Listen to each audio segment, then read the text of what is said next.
باللہ من الشیطان الرجیم بسم اللہ الرحمن الرحیم رب اشرح لی صدری ویسر لی امری واحلل عقدۃ من لسانی یفقہوا قولی واجعل لی وزیرا من اہلی۔ اب اہل یثرب کے 6 جوان اپنے سینوں کو نور ایمانی سے منور کر چکے تھے۔ اس بار کا حج ان کی زندگی میں انقلاب لے کر آیا تھا۔ ان کے ذریعے اہل ایمان اور اسلامی تاریخ کو ایک نرم چھاؤں حاصل ہونی تھی۔ یثرب کی زرخیز سرزمین اسلام کے بہترین نشو و نما کا ذریعہ بننے والی تھی۔ یہ خوش نصیب جوان اسد بن زراح، عون بن حارث، رافع بن مالک، قطبہ بن عامر، عقبہ بن عامر اور حارث بن عبداللہ تھے۔ انہی کے قدموں کے ذریعے اسلام یثرب کی سرزمین میں داخل ہوا۔ اب ان 6 اشخاص نے اسلام کا تعارف، اس کی تعلیمات کا علم اپنے شہر، اپنے خاندان کے سامنے پیش کیا۔ یہی اس دین کی خوبی ہے، اس کا ماننے والا اس روشنی کو خود تک محدود نہیں رکھ سکتا، اس پر لازم ہو جاتا ہے کہ اس روشنی سے اپنے اطراف کو منور کر دے۔ نتیجہ 1 سال کے اندر یثرب کے ہر گھر میں اسلام کا چرچا ہو گیا۔ اہل مدینہ اسلام سے اور حضور سے اچھی طرح واقفیت حاصل کر چکے تھے۔ اگلے سال موسم حج سن 12 نبوت وعدے کے مطابق 12 افراد آپ کی خدمت میں حاضر ہوئے۔ اس میں 5 افراد وہی تھے جو پچھلے سال ہی اسلام قبول کر چکے تھے، 7 نئے ساتھی تھے۔ ان 12 افراد میں 10 خزرج اور 2 اوس سے تھے۔ مکے میں حالات اور زیادہ سخت ہو گئے تھے، لہٰذا بہت رازداری سے ان تمام افراد نے رسول اللہ صلی اللہ علیہ وسلم کو اپنے آنے کی اطلاع دی، مقام کا تعین کیا، ملاقات کا وقت طے کیا۔ منا گھاٹی میں جمرہ عقبہ میں ان سب نے آپ صلی اللہ علیہ وسلم سے ملاقات کی۔ یہ پہلا موقع تھا جب دوسرے شہر سے آئے ہوئے اشخاص نے اتنی تعداد میں آپ کے سامنے اسلام قبول کیا ہو۔ 1-2 افراد پہلے اور بعد میں بھی آپ کے پاس انفرادی طور پر اسلام قبول کر چکے تھے، جن کا تعلق الگ الگ شہروں قبیلوں سے تھا، جن کا ذکر ہم آگے پڑھیں گے انشاءاللہ۔ مگر یہ ایک ساتھ ایک شہر کے 12 افراد تھے، اور یہ اب مدینہ میں اسلام کا چہرہ بننے والے تھے۔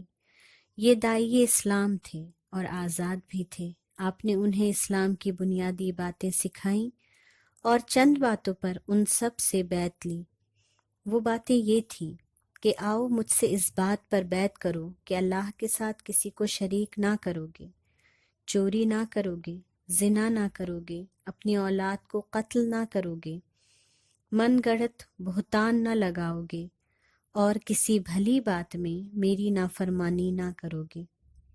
اب جس شخص نے یہ ساری باتیں پوری کی تو اس کا اجر اللہ کے پاس ہے، اور جو شخص ان میں سے کسی چیز کا ارتکاب کر بیٹھا تو اس دنیا میں ہی اس کو سزا دے دی گئی، تو یہ اس کے لیے کفارہ ہے، اور جو شخص ان میں سے کسی چیز کا ارتکاب کر بیٹھا اور اللہ نے اس پر پردہ ڈال دیا تو اس کا معاملہ اللہ کے ذمے ہے،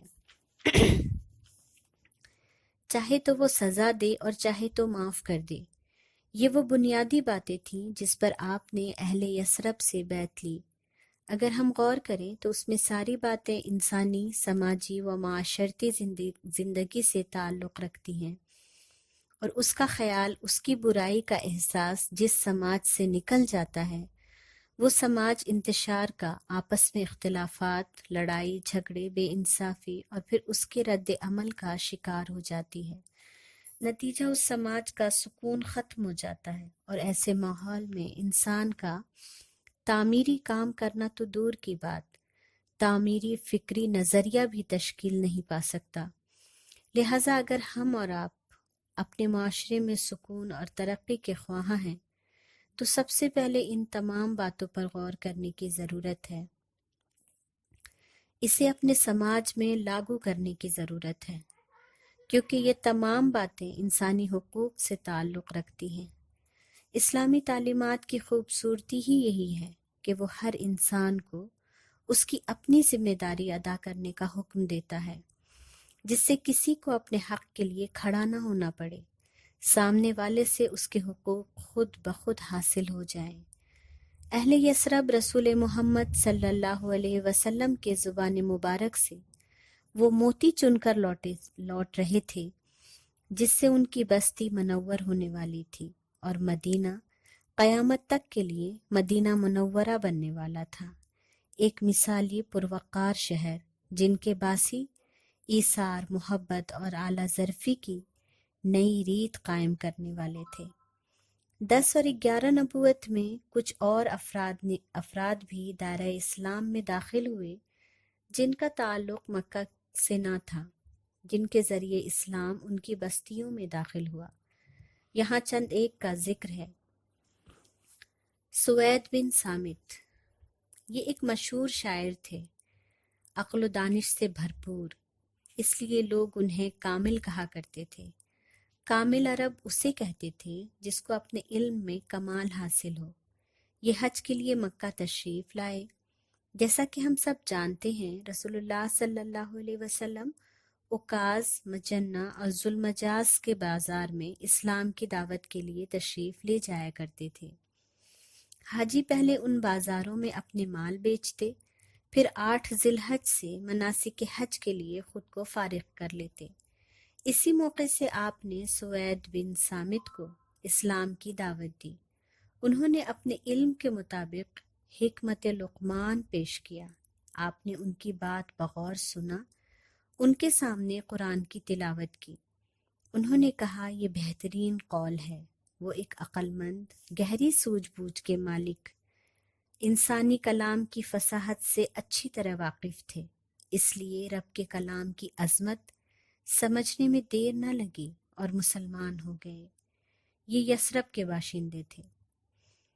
دوسرا نام ایاس بن معاذ کا تھا، ایک بانکے سجیلے نوجوان۔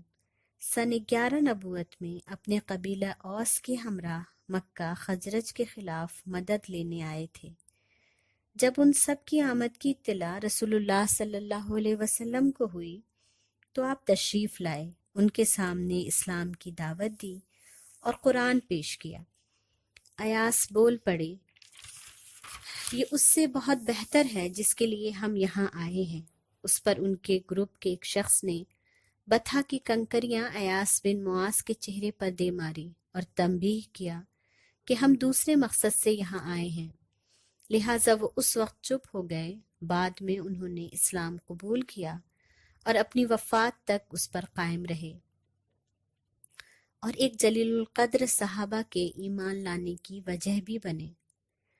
وہ نام ابو ذر غفاری کا ہے، جسے ہم سب جانتے ہیں۔ رسول اللہ صلی اللہ علیہ وسلم کی بعثت کی خبر انہیں ایاس بن معاذ سے ہی ملی۔ اس بات کی تصدیق کے لیے انہوں نے اپنے بھائی انیس کو مکہ بھیجا۔ ابو ذر غفاری کا تعلق بنو غفار سے تھا، جو مکہ کے اطراف کا ایک شہر تھا۔ انہیں ایک نبی کی آمد کی اطلاع دوسرے اہل کتاب کے زبانی معلوم تھی۔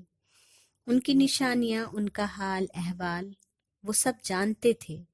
ایاس بن معاذ کی زبانی جب نبی صلی اللہ علیہ وسلم کا ذکر سنا تو دل بول اٹھا، ہو نہ ہو یہ وہی نبی معلوم ہوتے ہیں، لیکن بھائی ان کے لیے کوئی تسلی بخش خبر مکہ سے نہ لائے، لہٰذا وہ خود ہی مکہ کے لیے نکل پڑے۔ اہل مکہ کے اختلافات کا بخوبی علم تھا، اس لیے کسی سے نبی کا دریافت نہ کیا۔ کھانے اور پانی کی جگہ زمزم پیتے رہے۔ اسی دوران 2 مرتبہ حضرت علی انہیں اپنے گھر کھانا کھلانے بھی لے گئے۔ تیسرے دن ہمت کر کے آپ نے حضرت علی سے نئے نبی کے متعلق دریافت کیا۔ وہ آپ کو رسول اللہ صلی اللہ علیہ وسلم کے پاس لے آئے۔ حضرت ابو ذر نے نبی صلی اللہ علیہ وسلم سے قرآن سنانے کی خواہش کی۔ آپ نے قرآن کی تلاوت فرمائی۔ اللہ کا تو وعدہ ہے، تم میری طرف چل کر آؤ، میں دوڑ کر آؤں گا۔ پھر ابو ذر تو رب کی تلاش میں، اس کی جستجو میں نکلے تھے۔ اپنے وجود کو تھکایا تھا انہوں نے، لہٰذا قرآن ایک لطیف احساس کے ساتھ ان کے سینے میں اتر گیا، بغیر کسی تردد کے، اور وہ فوراً مسلمان ہو گئے۔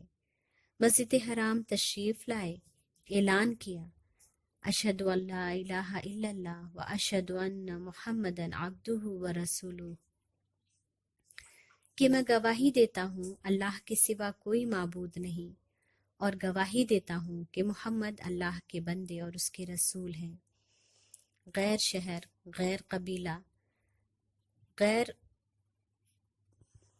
غیر شہر غیر قبیلے کے تعلق رکھنے والے کسی غیر نے اہل مکہ کی مسجد سے اپنے ایمان کا اعلان کر دیا تھا۔ اہل مکہ ان پر ٹوٹ پڑے۔ ان قریب تھا کہ لوگ ان کی جان لے لیتے۔ حضرت عباس نے دیکھا تو انہیں بچایا۔ حضرت ابو ذر غفاری اپنی قوم میں واپس گئے، دعوت کے کام میں لگ گئے۔ جب نبی صلی اللہ علیہ وسلم نے ہجرت کی تو وہ بھی مدینہ تشریف لے گئے۔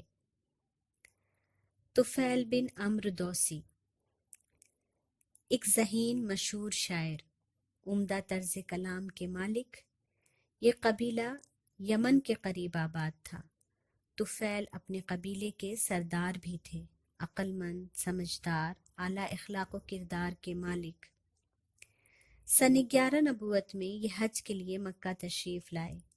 اہل مکہ نے ان کا بہترین استقبال کیا، لیکن اس کے ساتھ محمد صلی اللہ علیہ وسلم کے جادو سے ڈرا بھی دیا کہ ان کے کلام میں ایسا جادو ہے جو انسان کو ہر رشتے، ہر ناطے سے بیگانہ کر دیتا ہے۔ طفیل رضی اللہ عنہ نبی صلی اللہ علیہ وسلم سے اس قدر ڈر گئے کہ کان میں روئی ڈال کر مسجد حرام تشریف لائے۔ لیکن خدا کا کرنا، محمد صلی اللہ علیہ وسلم کی کچھ باتیں ان کے کانوں میں پڑھی گئیں۔ انہوں نے اپنے آپ سے کہا، میں ایک سمجھدار انسان ہوں، عقل رکھتا ہوں، اس کی بات سن کر فیصلہ کرنا چاہیے کہ بات صحیح ہے یا غلط۔ بغیر سنے بات کو غلط تسلیم کر لینا ایک عقل مند انسان کا طریقہ نہیں۔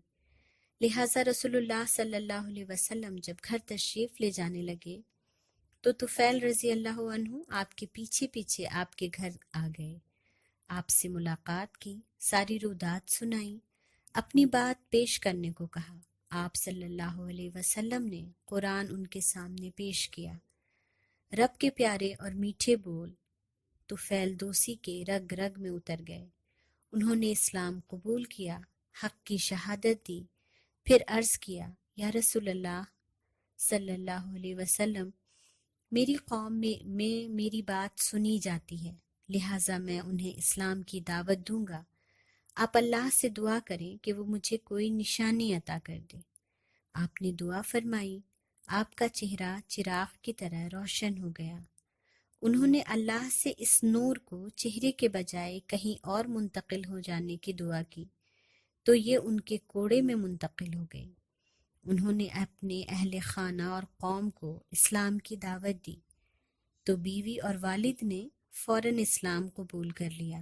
روایات کے مطابق انہوں نے صلح حدیبیہ کے بعد ہجرت کی اور ان کے ساتھ ان کی قوم کے 70 یا 80 گھرانے مسلمان ہوئے۔ سبحان اللہ۔ ضماد ازدی جھاڑ پھونک کرنے والے ایک طبیب تھے، یمن کے رہنے والے تھے۔ مکہ آئے تو لوگوں نے انہیں رسول اللہ صلی اللہ علیہ وسلم سے آگاہ کیا۔ انہیں لگا کہ شاید محمد کو ان کی ضرورت ہے، وہ جھاڑ پھونک کے ذریعے ان کی بیماری دور کر دیں گے۔ وہ آپ صلی اللہ علیہ وسلم کے پاس تشریف لائے اور آپ سے عرض کیا، میں آپ کا علاج کرنا چاہتا ہوں۔ رسول اللہ صلی اللہ علیہ وسلم نے فرمایا، ساری تعریف اللہ ہی کے لیے ہے، ہم اس کی تعریف کرتے ہیں اور اسی سے مدد چاہتے ہیں۔ جس سے اللہ ہدایت دے دے اسے کوئی گمراہ نہیں کر سکتا، اور جسے اللہ گمراہ کر دے اسے کوئی ہدایت نہیں دے سکتا۔ اور میں شہادت دیتا ہوں کہ اللہ کے سوا کوئی معبود نہیں، وہ تنہا ہے، اس کا کوئی شریک نہیں، اور میں گواہی دیتا ہوں کہ محمد اس کے بندے اور رسول ہیں۔ ضماد پاگل، جادوگر، شاعر، کاہن سب کی گفتگو سے واقف تھے۔ یہ کلمات اتنے ٹھوس اور واضح پیغام دے رہے تھے کہ ایک سمجھدار انسان کے لیے اس سے متاثر ہوئے بغیر رہنا ممکن نہ تھا۔ وہ اس قدر متاثر ہوئے کہ اسی الفاظ کو 3 بار دہرانے کی گزارش کی اور فرمایا لائیے ہاتھ بڑھائیے، آپ سے میں اسلام پر بیعت کرتا ہوں، کیونکہ میں نے ایسا کلام کہیں نہیں سنا، اور فوراً مسلمان ہو گئے۔ آج کے لیے بس اتنا ہی۔ سبحانک اللہم و بحمدک، نشہد ان لا الہ الا انت، نستغفرک و نتوب الیک۔ سبحان ربک رب العزت عما یصفون، وسلام علی المرسلین والحمد للہ رب العالمین، آمین۔ جزاکم اللہ خیر۔